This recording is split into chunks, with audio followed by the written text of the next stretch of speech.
we were out in night medevac, and the weather was terrible.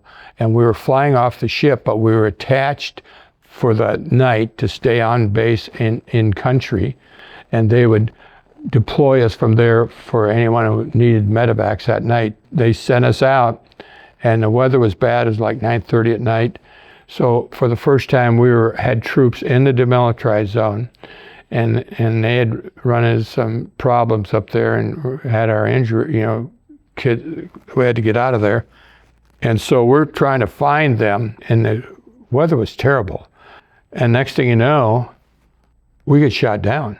Boom, we're coming down, crashed into a rice paddy, right side up, and we're sitting and we realized our tail rotor had broken and it was coming around, just about coming into the aircraft. And part of the rotor above us was gone. We had to get out of the bird, and we didn't know if it was going to be fire or something like that. And yeah, we all got out. And then just before we got out, though, the wingman comes around and he's reporting, and I hear him on the radio. He said, well, we just lost a bird. I'm going in to take him, get him out. And he comes in and flares, we call it, kind of going to sit down, and he hits a telephone pole, and he's on his side, and a helicopter is flopping like this on its side, and you're looking, you say, no one's going to get out of that one.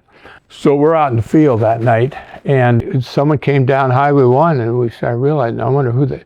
So we kind of set up a little perimeter. We had our machine guns pulled out of this helicopter, and yelled at him. One of the guys did, Lieutenant Stroop, and he kind of stood up, hey, any of you speak English? And I swear to this day, the guy came back and perfect English said, no, we speak no English. I'm crawling out of there. I said, I am not going to get captured. Anyhow, they turned out to be friendlies, and they took us into the village, and of course, the North Vietnamese were throwing their artillery on us and stuff. They figured out where we'd gone down, and we made it through the night. What had happened, we hit their radio tower and took their radio out. We didn't get shot down. We hit the tower and it took our rotor system off, and down we go. I mean, it's not funny, but I mean, we didn't know what, but anyway, we crashed and we walked away. They tried to pull the aircraft out with bigger aircraft while we were still there, and they were shooting artillery at them, and they said, we're going to lose our other birds. So then they just backed off and brought in some jets and blew up the helicopters that were there.